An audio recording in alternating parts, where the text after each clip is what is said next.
I found that nothing in life is worthwhile unless you take risks. Nothing. Nelson Mandela said, "There is no passion to be found playing small and settling for a life that's less than the one you're capable of living."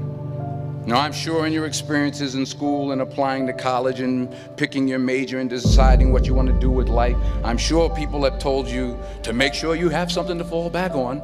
Make sure you got something to fall back on, honey. But I never understood that concept, having something to fall back on.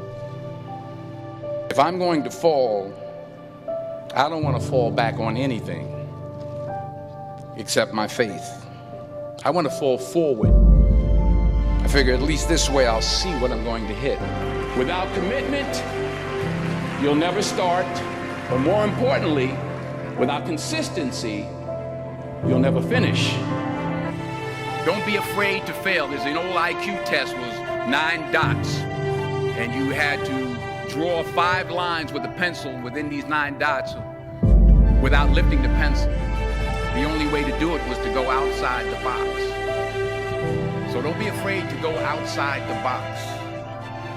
Don't be afraid to think outside the box. Don't be afraid to fail big, to dream big.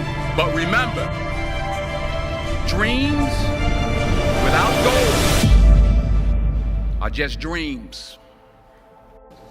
Reggie Jackson struck out 2,600 times in his career, the most in the history of baseball. But you don't hear about the strikeouts. People remember the home runs.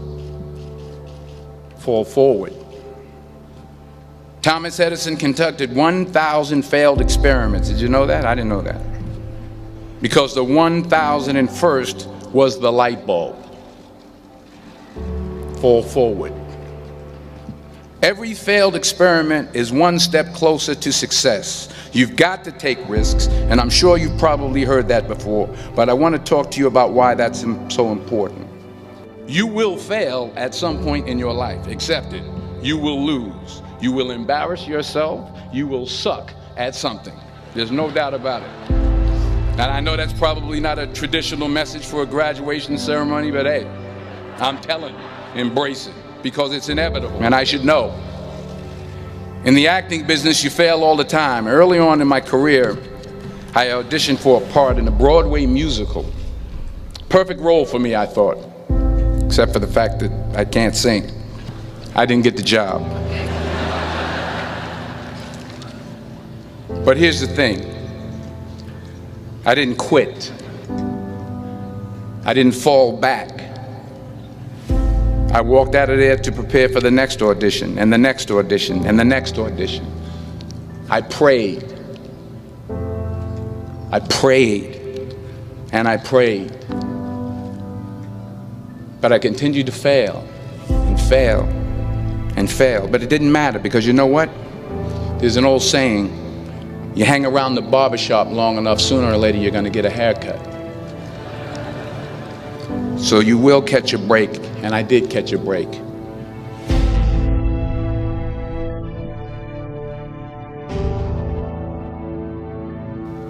Last year, I did a play called Fences on Broadway. But here's the kicker. It was at the Court Theater. It was at the same theater that I failed that first audition 30 years prior. Point is, every graduate here today has the training and the talent to succeed. But do you have the guts to fail? If you don't fail, you're not even trying. I'll say it again. If you don't fail, you're not even trying. To get something you never had, you have to do something you never did. Just imagine you're on your deathbed, and standing around your deathbed are the ghosts representing your unfulfilled potential, the ghost of the ideas you never acted on, the ghost of the talents you didn't use, and they're standing around your bed, angry, disappointed, and upset. They say, we came to you because you could have brought us to life, they say, and now we have to go to the grave together. So I ask you today, how many ghosts are going to be around your bed when your time comes? Just got back from South Africa. It's a beautiful country, but there are places there with terrible poverty that need help. And Africa is just the tip of the iceberg. The Middle East needs your help. Japan needs your help. Alabama needs your help. Tennessee needs your help. Louisiana needs your help. Philadelphia needs your help. The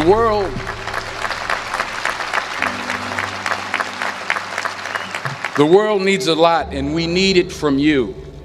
We really do. We need it from you young people. I mean, I'm not speaking for the rest of us up here, but I know I'm getting a little grayer. We need it from you, the young people, because remember this. So you got to get out there. You got to give it everything you got, whether it's your time, your talent, your prayers, or your treasures. What are you going to do with what you have? I'm not talking about how much you have. Some of you are business majors, some of you are theologians, nurses, sociologists. Some of you have money, some of you have patience, some of you have kindness, some of you have love, some of you have the gift of long suffering. Whatever it is, whatever your gift is, what are you going to do with what you have? All right, now here's my last point about failure. Sometimes it's the best way to figure out where you're going. Your life will never be a straight path. I began at Fordham University as a pre-med student. I took a course called cardiac morphogenesis. I still can't say it. Cardiac morphogenesis. I couldn't read it, I couldn't say it, I sure couldn't pass it. So then I decided to go into pre-law, then journalism. And with no academic focus, my grades took off in their own direction. Yeah, down. I was a 1.8 GPA one semester, and the university very politely suggested that it might be better to take some time off. I was 20 years old. I was at my lowest point. And then one day, and I remember the exact day, March 27th, 1975, I was helping my mother in her beauty shop. My mother owned a beauty shop up in Mount Vernon. And there was this older woman who was considered one of the elders in the town. And I didn't know her personally, but I was looking in the mirror, and every time I looked at the mirror, I could see her behind me, and she was staring at me. She just kept looking at me. Every time I looked at her, she kept giving me these strange looks. So she finally took the dryer off her head and she said something I'll never forget. She said, "Young boy, I have a prophecy, a spiritual prophecy." She said, "You are going to travel the world and speak to millions of people." And in the years that followed, just as that woman prophesied, I have traveled the world and I have spoken to millions of people through my movies. Millions who up till this day couldn't see me, who up till this day I couldn't see while I was talking to them, and they couldn't see me. They could only see the movie. They couldn't see the real me. But I see you today, and I'm encouraged by what I see. And I'm strengthened by what I see. And I love what I see. Because taking risk is not just about going for a job.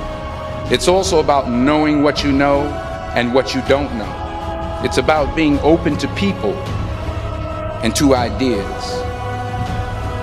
Because the chances you take, the people you meet, the people you love, the faith that you have, that's what's going to define you. Never be discouraged.